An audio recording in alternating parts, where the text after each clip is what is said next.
नमस्कार दोस्तों। Supreme court के चीफ जस्टिस DY चंद्रचूड़ के फैसलों और निर्देशों की तारीफ तो हम सब ने कई बार की है, लेकिन इस वीडियो में जस्टिस चंद्रचूड़ से कुछ सवाल ये कि क्या जस्टिस चंद्रचूड़ ने मणिपुर के मामले में दखल देने में देर की? क्या सुप्रीम कोर्ट को मणिपुर के मामले में पहले ही मोदी सरकार को टाइट करना चाहिए था? क्या जस्टिस चंद्रचूड़ ने अपनी अदालत में याचिकाओं की सुनवाई के दौरान अगर सख्ती दिखाई होती तो मोदी सरकार पहले ही एक्शन में आती? क्या जस्टिस चंद्रचूड़ ने मणिपुर में हो रही हिंसा को रोकने के लिए दायर याचिकाओं की सुनवाई के वक्त मामले की गंभीरता को समझने में देर की? ऐसे कई सवाल कई दिनों से उठ रहे हैं। कुछ सीनियर एडवोकेट और रिटायर्ड जजेस भी ये सवाल उठा रहे हैं। एक जज से हमने भी बात की है, इसी वीडियो में आगे आप देखेंगे। और ये सवाल तब से उठ रहे हैं जब से मणिपुर में दरिंदगी की शिकार हुई महिलाओं के वीडियो ने पूरे देश की आत्मा को चोटिल कर दिया है। इसमें कोई शक नहीं कि मणिपुर की उन कुकी महिलाओं का वीडियो वायरल न हुआ होता, या कहें वायरल होने का ही नतीजा था कि 3 दिन पहले जस्टिस चंद्रचूड़ ने सरकार को फटकार लगाई।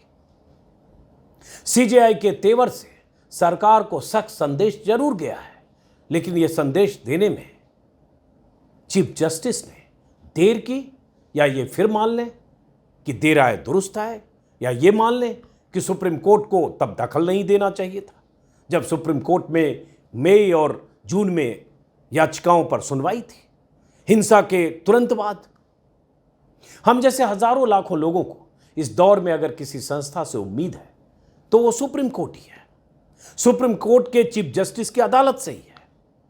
गुहार भी वहीं लगा सकते हैं, शिकायत भी सुप्रीम कोर्ट से ही कर सकते हैं। इसमें कोई शक नहीं कि इस दौर में जब मोदी की सत्ता के सामने तमाम संस्थाएं नतमस्तक हो गई हैं, सरेंडर कर चुकी हैं, अपने कर्तव्य बोध को भूल चुकी हैं, तब सुप्रीम कोर्ट ने कई मौकों पर तेवर के साथ सरकार को कायदे कानून का दायरा समझाया है, नसीहत दी है, फैसले और निर्देश दिए हैं।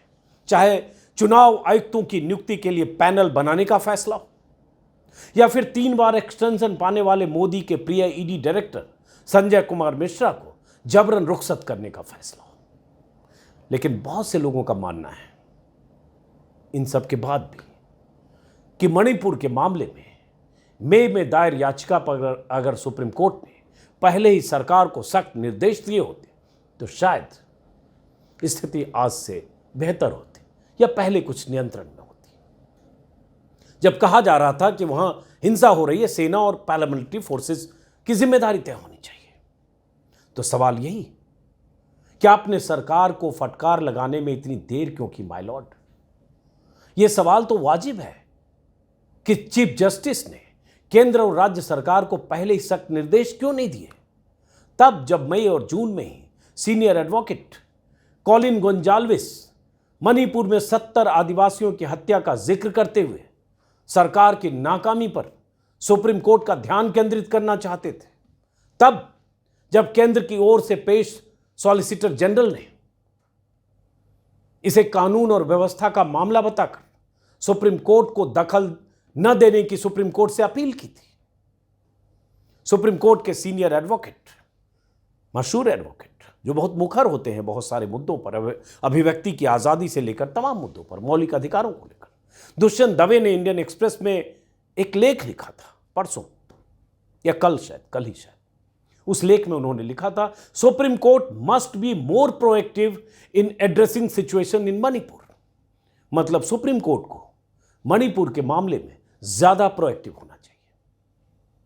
दुष्यंत दवे ने सीनियर एडवोकेट कॉलिन गोंजाल्विस की तरफ से जो 6 मई को PIL दाखिल की गई थी सुप्रीम कोर्ट में, जिसकी सुनवाई की कुछ तारीखें पड़ी भी, कुछ सुप्रीम कोर्ट की तरफ से कुछ कहा भी गया समय समय पर, उसका जिक्र करते हुए दुष्यंत दवे ने भी कहा कि सुप्रीम कोर्ट ने तभी एक्शन लिया होता तो स्थिति बेहतर होती। दुष्यंत दवे ने कई मामलों पर सुप्रीम कोर्ट की चुप्पी या अनिर्णय की स्थिति का हवाला भी दिया है और अपील भी की है कि कम से कम सुप्रीम कोर्ट सही ढंग से सही वक्त पर एक्ट करे। दुष्यंत दवे ने संविधान के आर्टिकल 32 का हवाला देते हुए सुप्रीम कोर्ट को नसीहत भी दी है कि देश के हर नागरिक के मौलिक अधिकारों की हिफाजत के लिए सुप्रीम कोर्ट को हर वक्त सजग रहना चाहिए। और दुष्यंत दवे का यह कहना मायने रखता है। कई चैनलों में काम करते हुए सुप्रीम कोर्ट और अदालती प्रक्रिया को लंबे समय से कवर करने वाली एक रिपोर्टर हैं, एंकर हैं नीलू व्यास।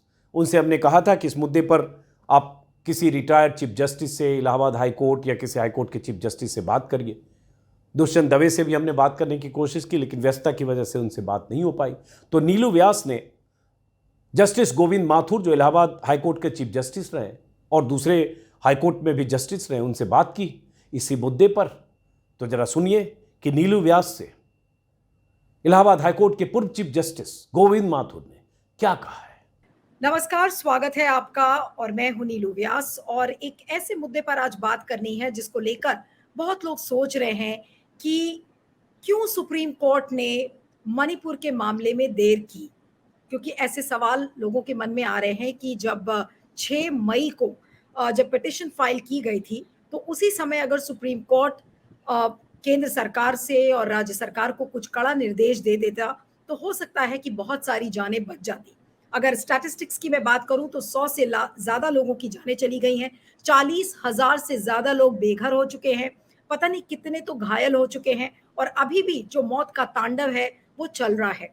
तो क्या कोर्ट्स ने देरी की, क्या प्रशासन से क्या गलतियां हुई हैं और आगे कैसे और सुधार हो सकता है, इसी सब को लेकर आज हम बातचीत करेंगे। हमारे साथ पूर्व chief justice of Allahabad high court justice Govind Mathur इस समय हमारे साथ जोधपुर से जुड़ रहे हैं। So thank you so much for joining. आपका बहुत बहुत स्वागत है अजीत अंजुम के इस प्लेटफॉर्म पर। और सर, जो मेरा पहला सवाल है वो यही है कि क्या सुप्रीम कोर्ट ने देर कर दी चीजों के संज्ञान को लेकर। और मैं इसलिए ये सवाल कर रही हूँ क्योंकि अभी 3 या 4 दिन पहले ही सुप्रीम कोर्ट ने सुओ मोटो कॉग्निसेंस लेकर और एक सख्त निर्देश दिया है केंद्र सरकार को और राज्य सरकार को कि उनको कुछ ना कुछ करना चाहिए और अगर वो नहीं कर पाएंगे तो सुप्रीम कोर्ट को करना पड़ेगा। लेकिन क्या इसमें देर हुई सर? देखिए, इसके लिए हम अगर पूरे घटनाक्रम को देखें तो बुनियाद में सबसे पहले मणिपुर उच्च न्यायालय का एक फैसला है जो मार्च माह के अंतिम सप्ताह में आया था और उस जजमेंट के होते ही जातीय हिंसा शुरू हो गई थी। उसके बाद में 6 मई को कोर्ट में एक पिटीशन फाइल हो गई थी और उसी पिटीशन की बहस होते हुए 18 मई को वो पिटीशन के अंदर जब कई तथ्य सामने लाए गए, लेकिन सर्वोच्च न्यायालय का उस वक्त यह व्यू था कि चूंकि जो फैसला मणिपुर उच्च न्यायालय ने दिया है वो वहां पे खंडपीठ में डिवीजन बेंच में ऑलरेडी चैलेंज किया जा चुका है, इसलिए उन्होंने इसके अंदर किसी प्रकार का हस्तक्षेप से उन्होंने मना किया। लेकिन मेरा मानना है कि चूंकि वो रिट पिटीशन केवल उस जजमेंट को चैलेंज करते हुए नहीं थी, अपितु वो इस बात के लिए थी कि मणिपुर में जातीय हिंसा को रोका जाए और उसके लिए इफेक्टिव स्टेप्स लिए जाने के लिए सरकार को आदेश दिए जाए। इसलिए यह आवश्यक था कि उस वक्त उसको पूरी गंभीरता के साथ देखा जाता, उसके ऊपर कोई आदेश दिए जाते, क्योंकि जैसा कि अखबारों के अंदर रिपोर्टिंग हुई है उसके आधार पर जो जानकारी मेरे पास उपलब्ध है उसमें पिटिशनर्स की ओर से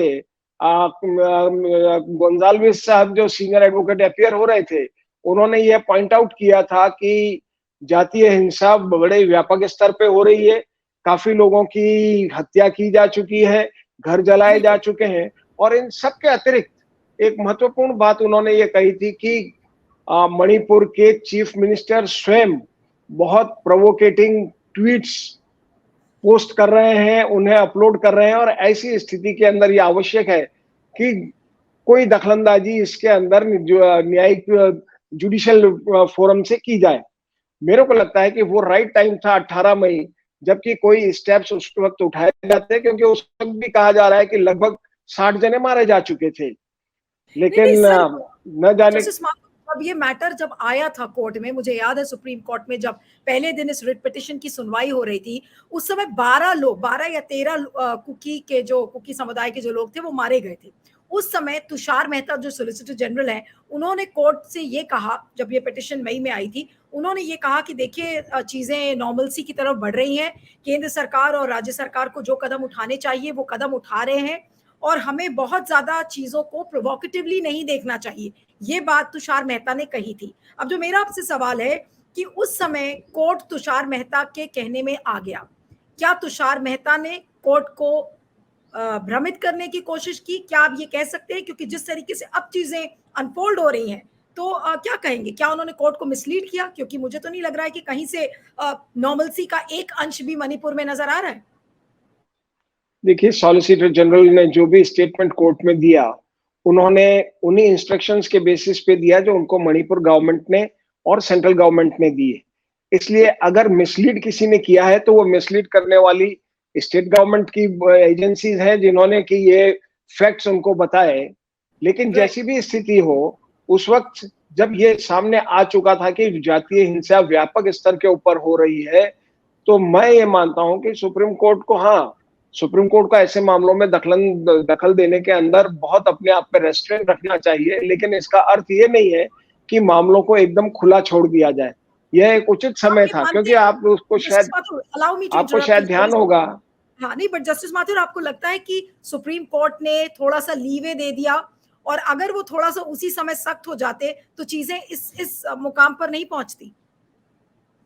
अगर वो उस समय भी ह्यूमन राइट्स कमीशन को, स्टेट ह्यूमन राइट्स कमीशन को और सेंट्रल ह्यूमन राइट्स कमीशन को, विमेन कमीशन को और इन एजेंसीज को कोई डायरेक्शन देते कि वो वहां के फैक्ट्स के बारे में पूरा पता करें, या कोई कमेटी इस तरह की अपॉइंट करते जो कि वो वहां के ग्राउंड रियलिटीज क्या है, वहां धरातल पे क्या हो रहा है, ये सब कुछ पता करने के लिए कोई आदेश करते, तो मेरा मानना है कि एक जुडिशियल ऑर्डर का बहुत इफेक्ट होता है और उससे जातीय हिंसा रोकने के अंदर काफी मदद सरकार को भी मिलती।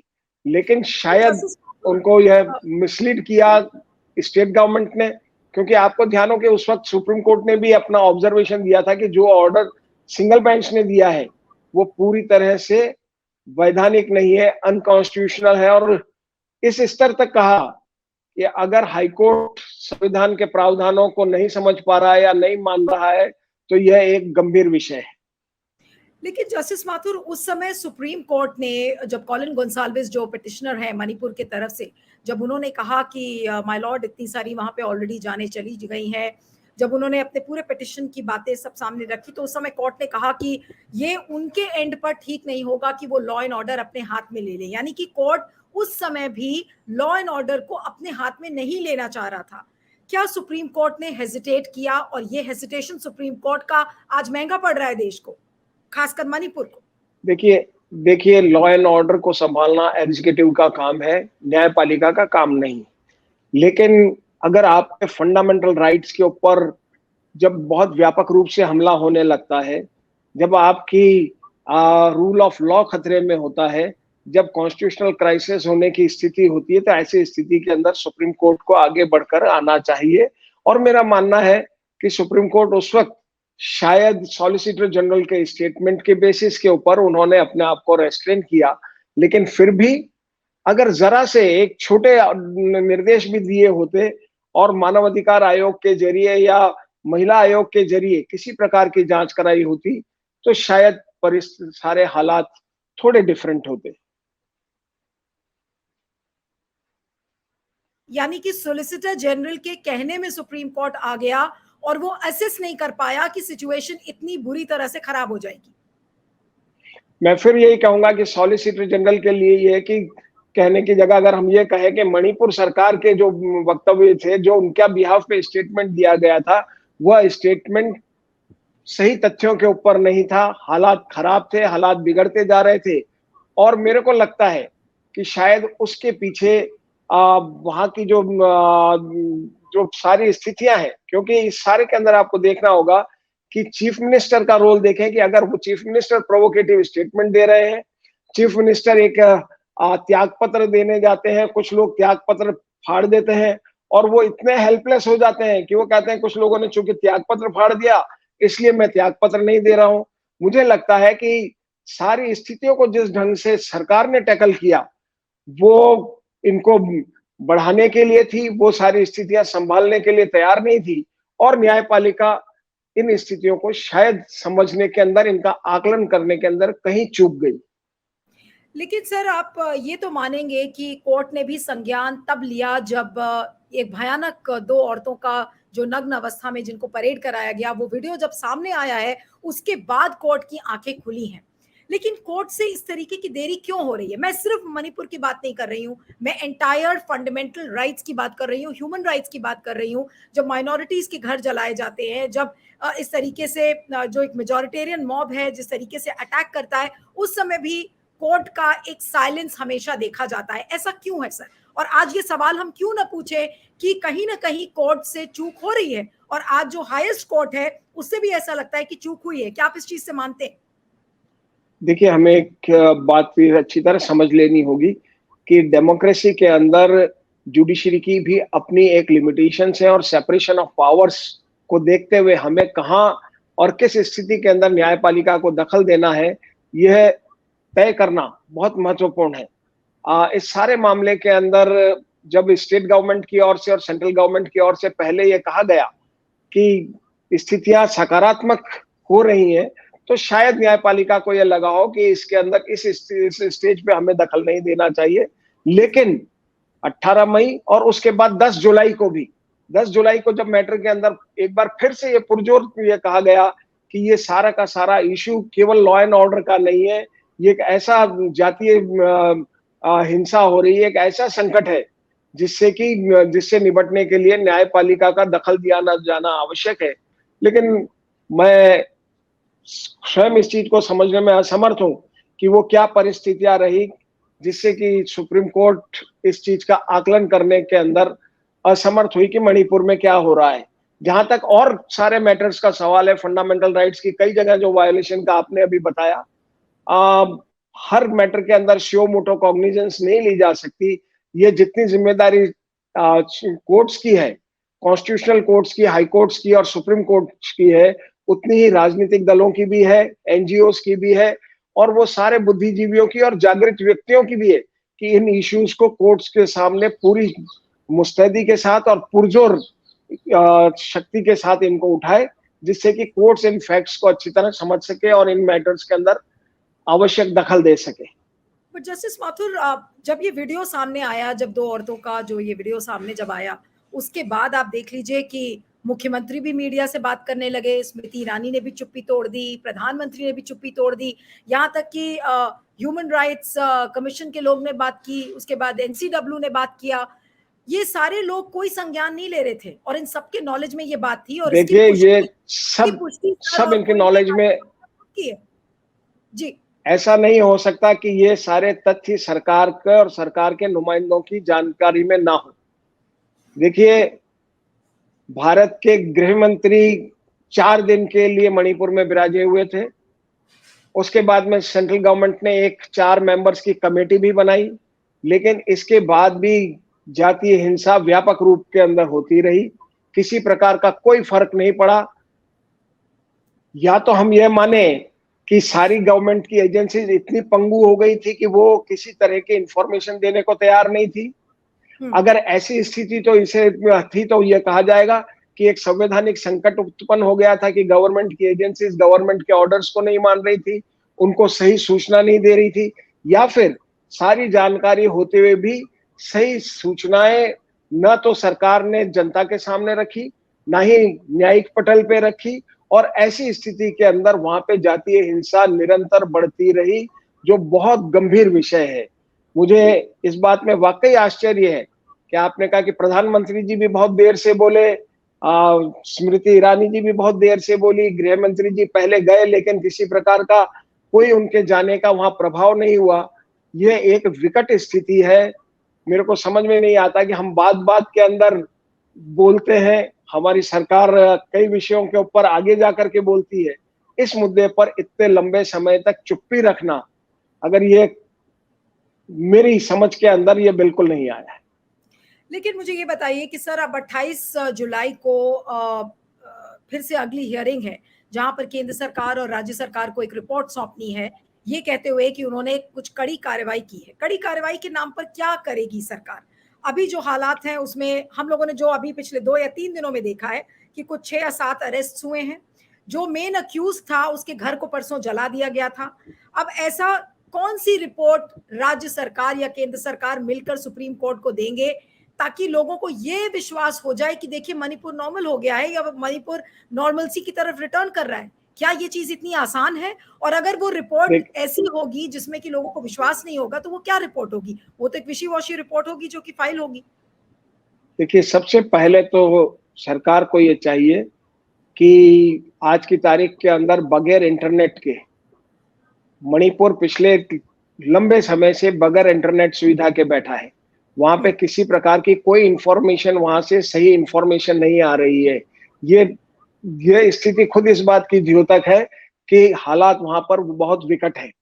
न्यायपालिका को भी इस बात को पूछना चाहिए कि इंटरनेट, जो कि आज निश्चित रूप से हमारे फंडामेंटल राइट है, वहां पे इंटरनेट सुविधा होना हमारा राइट टू एक्सप्रेशन का सबसे बड़ा स्रोत है, अगर वो बंद है तो इतने लंबे समय से उसे बंद रखा गया है। ऐसी क्या परिस्थितियां हैं कि आप पत्रकारों को नहीं जाने देना चाहते, आप वहां पे विपक्ष के नेताओं को नहीं जाने देना चाहते, आप इंटरनेट सुविधा शुरू नहीं करना चाहते, तो सरकार को इसके साथ आना होगा कि हम ये सारी सुविधाएं रेस्टोर करके वहां पे आम आदमी के प्रवेश की स्थिति बना रहे हैं और वह एक निश्चित समय जो जल्दी से जल्दी हो उसमें कर दिया जाएगा।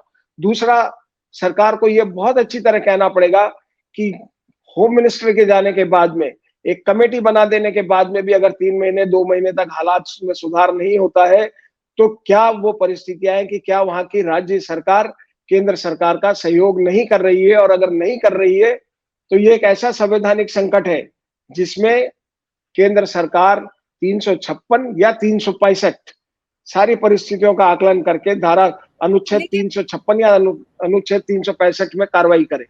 सर, जो 356 की आपने बात की, क्या सीजेआई जब ऑर्डर देंगे तो बहुत अनथिंकेबल सा लगता है, लेकिन क्या एक जुडिशियल ऑर्डर के जरिए क्या 356 को बहाल किया जा सकता है, ये जानते हुए कि देखिए ना वहां की जो राज्यपाल हैं उन्होंने ये कहा कि देखिए हमारे पास तो सब जानकारी थी, लॉ एंड ऑर्डर बहुत खराब स्थिति में था, किसी ने सुनी नहीं। ये एक बयान राज्यपाल का भी 2-3 दिन पहले आया था। उसके बाद ये जानते हुए कोर्ट की मुख्यमंत्री जो वहां के हैं उन्होंने कुछ भी नहीं किया और चीजों को होने दिया। He allowed the things to deteriorate. ये एक मैसेज अभी तक जाता है। तो अब ऐसे में क्या सीजीआई वो किस तरीके का निर्देश दे सकते हैं? क्या वो एक ऐसा निर्देश देंगे जिसमें कि कहा जाए कि भाई प्रेसिडेंट रूल को बहाल किया जाए? इस तरीके का क्या ऑर्डर दे सकते हैं सीजीआई? नहीं, मैं नहीं समझता हूं कि किसी भी लोकतंत्र के अंदर, एक स्वस्थ लोकतंत्र के अंदर, ये कोई स्वस्थ परंपरा होगी कि न्यायपालिका इस बात का आदेश दे कि वहां पे राष्ट्रपति शासन लागू कर दिया जाए। हाँ, अगर किसी प्रकार की सारे हालात को देखते हुए अगर वहां के राज्यपाल की कोई रिकमेंडेशन आई हो या उनको ये लगता हो कि वहां किसी प्रकार के संवैधानिक संकट की स्थिति है, तो वो गवर्नमेंट को इस बात के लिए निर्देश दे सकते हैं कि वो सारी स्थितियों को ऑब्जेक्टिवली एग्जामिन करे और जो भी संविधान में प्रदत्त शक्तियां हैं उनका उपयोग करे, इंक्लूडिंग 356 एज वेल एज 365। आपने ऑब्जेक्टिव एग्जामिनेशन की बात किया, लेकिन मुझे तो ऑब्जेक्टिविटी किस एंगल से बनेगी वो समझ में नहीं आ रहा है, क्योंकि जितने भी एक्टिविस्ट से मैं लगातार वहां पर टच में हूं, उनका ये कहना है कि जब तक कोई न्यूट्रल बॉडी की बहाली नहीं होती है, जैसे कि ट्रूथ एंड रिहैबिलिटेशन कमीशन जैसी चीज, या may be somebody like Desmond Tutu अगर वो आ जाए और इस तरीके से अगर वहां पर कुछ मध्यस्थता कोई करे, तब जाकर बात बनेगी। क्योंकि इतना ज्यादा अविश्वास हो गया है कम्युनिटीज के बीच में कि कैसे ये चीज बहाल होगी, क्योंकि ये जानते हुए कि जो आपकी प्रशासनिक सेवाएं हैं वो बिल्कुल ठप है, किसी के पास उनके ऊपर विश्वास नहीं है। तो ऐसे में जो पहल है वो कैसे ली जाएगी?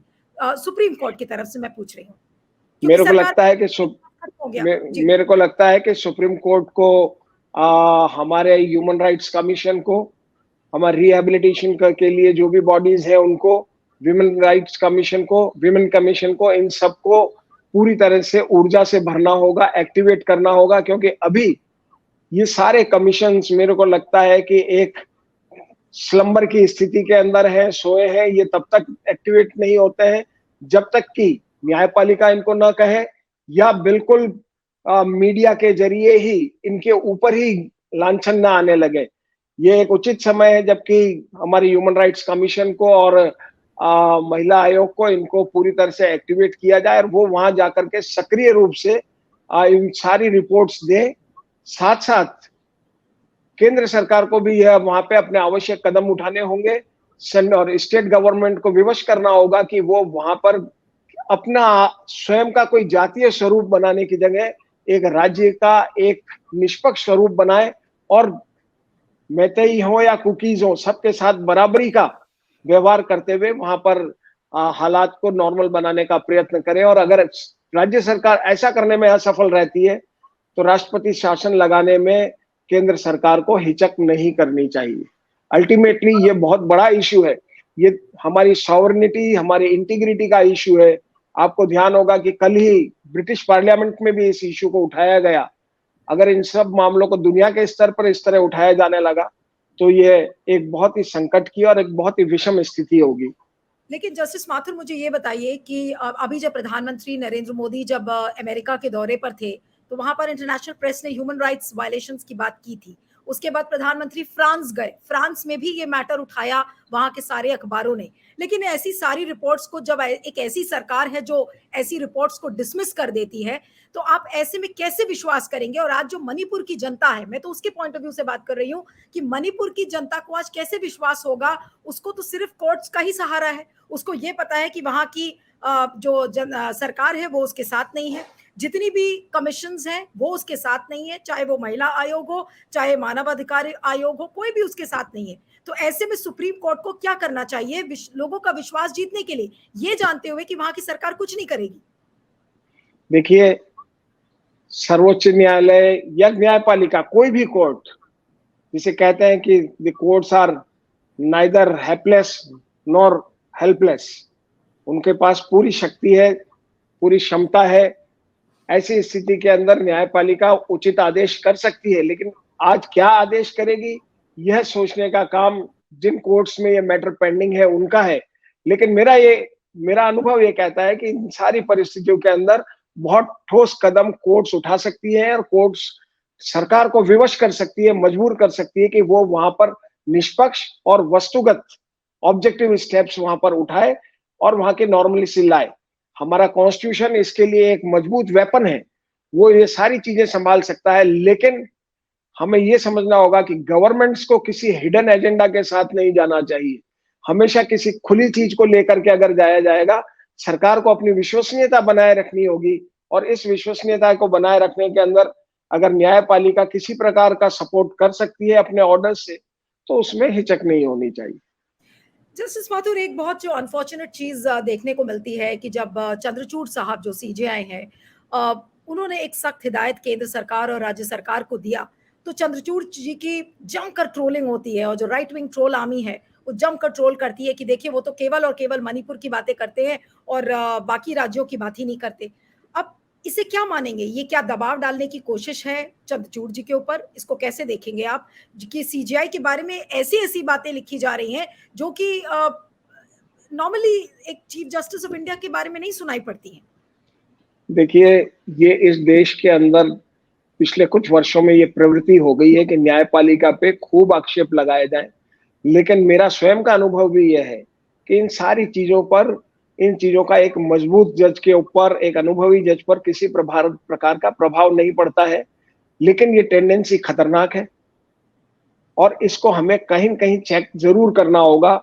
जहां तक आपने कहा कि सीजेआई के ऊपर बहुत आक्षेप लगाए गए, आरोप लगाए गए, ठीक है, आज हमारे पास जिस ढंग से सोशल मीडिया वर्क कर रहा है, ये बहुत स्वाभाविक हो गया है कि सारा का सारा राइट विंग एक एजेंडा के साथ चल रहा है लंबे टाइम से। और केवल मैं राइट विंग ही नहीं, जो कुछ भी है, एक वह इस पूरे एजेंडा के साथ चल रहा है और इसके अंदर कई बार वहां पे आक्षेप लगाए जाते हैं। लेकिन एक मजबूत न्यायपालिका और मजबूत जज, इन चीजों से उनके ऊपर किसी प्रकार का कोई एडवर्स इफेक्ट ना होता है, ना होना चाहिए। लेकिन हाँ, ये हमें सोचना होगा कि न्यायपालिका के इस तरह के आक्षेप लगाना और इस तरह के आक्षेप लगवाने के लिए लोगों को प्रेरित करना, ये अल्टीमेटली लोकतंत्र के लिए बहुत खतरनाक है और ये हमें फासिज्म की ओर ले जाएगा, डेमोक्रेसी को बहुत डैमेज करेगा। कॉन्स्टिट्यूशन के लिए, ये हमारी कॉन्स्टिट्यूशनल डेमोक्रेसी के लिए बहुत खतरनाक है। आपको लगता है कि क्या ये एक पॉलिटिकल कॉन्स्पिरेसी हो सकती है जिस तरीके से सीजेआई के इंस्टीट्यूशन को ट्रोल किया जा रहा है? बहुत कुछ हो सकता है होने के अंदर। मेरे को इस प्रकार का संदेह प्रकट करने के अंदर कोई गुरेज नहीं है।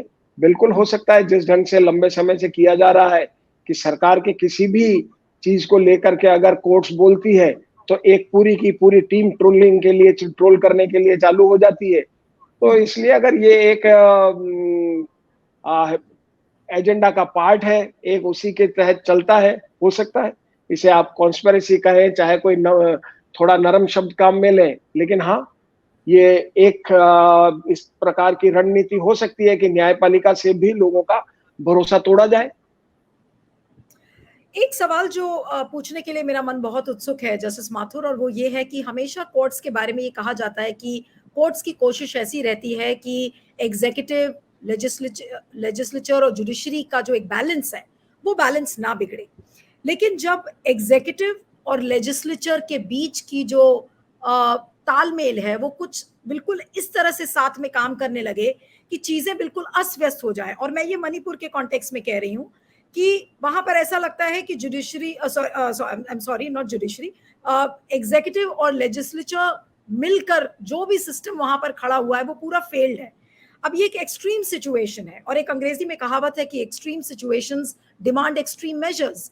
तो ऐसे में कोर्ट्स को लोकतंत्र के विश्वास की बहाली करना, वहां के लोगों को विश्वास दिलाना, आपको लगता है कि यहाँ पर सुप्रीम कोर्ट के कंधे के ऊपर बहुत बड़ी जिम्मेदारी है इस समय, एक ऐसे समय में जब वो विश्वास एग्जीक्यूटिव और लेजिस्लेचर से खत्म हो गया है? हमारी न्यायपालिका बहुत मैच्योर है। मेरा पूरा भरोसा हमारी सुप्रीम कोर्ट पर है और सुप्रीम कोर्ट के जजेस पर है। मेरे को इस बात पे पूरा भरोसा है कि जो भी ठोस आदेश करने होंगे, जो भी ठोस निर्देश देने होंगे, सुप्रीम कोर्ट इस बात के लिए पूरी तरह से सक्षम है। हमारे जजेस इतने अनुभवी हैं कि वो इस परिस्थिति के अंदर देश में लोकतंत्र को बचाने के लिए, देश में संविधान को बचाने के लिए, कॉन्स्टिट्यूशनल डेमोक्रेसी को सिक्योर करने के लिए जो भी आवश्यक निर्देश देने होंगे अवश्य देंगे।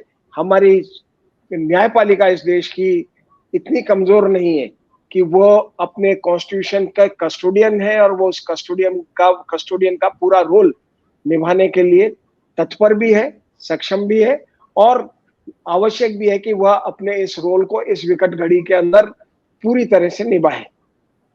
लेकिन इस समय कोर्ट्स के ऊपर चैलेंज क्या है सबसे बड़ा जस्टिस माथुर? क्योंकि कोर्ट से भी लोग बहुत उम्मीद करते हैं, और कई लोग ये कह रहे हैं कि भाई कोर्ट्स की भी आंखें तभी खुली जब एक ये इतना भयानक वीडियो सामने आया। पहले भी ये संज्ञान वो ले सकते थे, और आपने शुरू में ही कहा कि कोई ना कोई चूक जरूर हुई है कोर्ट से। तो क्या कहेंगे यहाँ पर, क्या कोर्ट्स को अब और ज्यादा प्रोएक्टिव होने की जरूरत है when it comes to fundamental rights? क्या कहेंगे? देखिए, फंडामेंटल राइट्स को सिक्योर करना, उनको पूरी तरह से एनफोर्स करना, ये एग्जीक्यूटिव, लेजिस्लेचर और जुडिशरी तीनों की रेस्पॉन्सिबिलिटी है। लेकिन अल्टीमेटली कॉन्स्टिट्यूशन की कस्टोडियन सुप्रीम कोर्ट है, जुडिशरी है। जुडिशरी पे एक बहुत बड़ा दायित्व है इस समय, जो मेरा मानना है कि हमेशा से रहा है। और अगर आप देखेंगे कि तो हर इंस्टीट्यूशन के अंदर कई बार ठोस कदम उठाए भी जाते हैं और कई बार चूक रहती भी है। इमरजेंसी के अंदर एडीएम जबलपुर वाला जजमेंट आया भी, लेकिन उसके बाद कई ऐसे मौके आए जबकि सुप्रीम कोर्ट ने बहुत मजबूती के साथ लोकतंत्र की रक्षा की। इसलिए देखिए आगे आगे होता है क्या। जैसा मैंने कहा कि मेरा पूरा भरोसा है न्यायपालिका में, सुप्रीम कोर्ट में, सुप्रीम कोर्ट जजेस में। हमारे देश के अंदर सुप्रीम कोर्ट पहुंचते पहुंचते तक जज एक इतना अनुभवी जज होता है कि उनसे हमें पूरी परिपक्व आदेशों की अपेक्षा होती है। आज हालात जो भी हैं, मुझे पूरा भरोसा है कि बहुत ही परिपक्व और बहुत ही महत्वपूर्ण और बहुत ही ठोस आदेश सुप्रीम कोर्ट 28 को और उसके आगे भी इस मामले को लेकर और अन्यथा भी करता रहेगा। जस्टिस माथुर, हर चीफ जस्टिस का एक दौर होता है। हमने जस्टिस बोबडे का एक दौर देखा, रंजन गोगोई का देखा, उसके पहले भी बहुत सारे चीफ जस्टिस थे। लेकिन जब से चंद्रचूड़ साहब ने कमान संभाली तो लोगों में एक नई उम्मीद जग गई, क्योंकि लोग 2-3 साल पहले के दौर का अगर आप ध्यान दें तो लोगों ने ये कहना शुरू कर दिया था कि बिल्कुल जुडिशरी सो चुकी है, ऐसा लग रहा है कि कोई चीज पर संज्ञान नहीं ले रही है। लेकिन जब से चंद्रचूड़ जी आए हैं तो लोगों के मन में एक उम्मीद जगी है कि कोर्ट्स उनके लिए साथ में खड़े हैं। लेकिन मणिपुर के कॉन्टेक्स्ट में ये चीज पूरी तरह से उनके ऊपर भी लोग कहते हैं कि कहीं ना कहीं वो भी ढीले पड़ गए। Without meaning any offense to Mr. Chandrachud, he is an honorable judge. I mean no offense to him.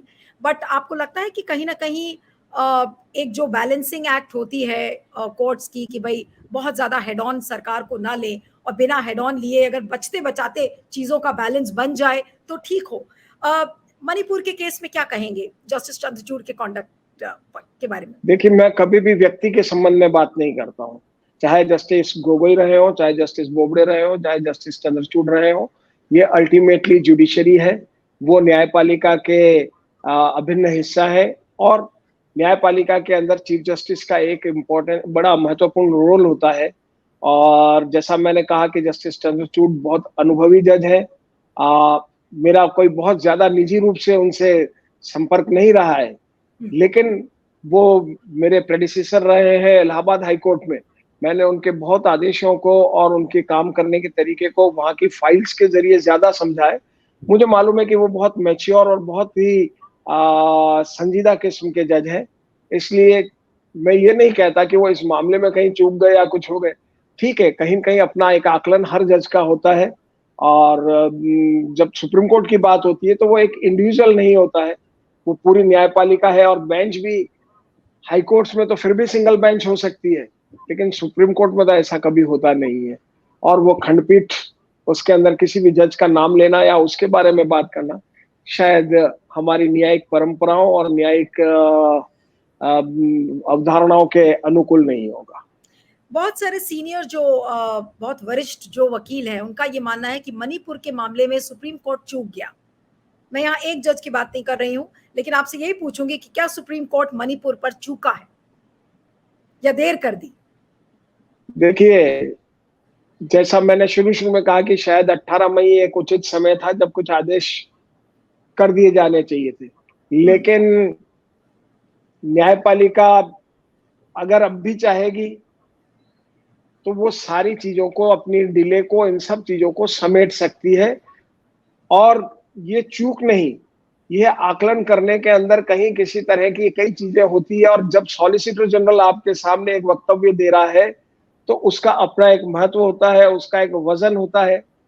उस पर भरोसा किया है, और भरोसा करके ये ऐसा पहला अवसर नहीं है।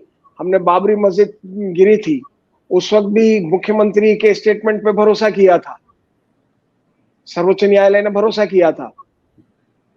लेकिन होता है, कई बार कई परिस्थितियां होती है, लेकिन मेरे को इस बात का पूरा भरोसा है कि सुप्रीम कोर्ट सारी स्थितियों को टैकल करने के अंदर सक्षम है।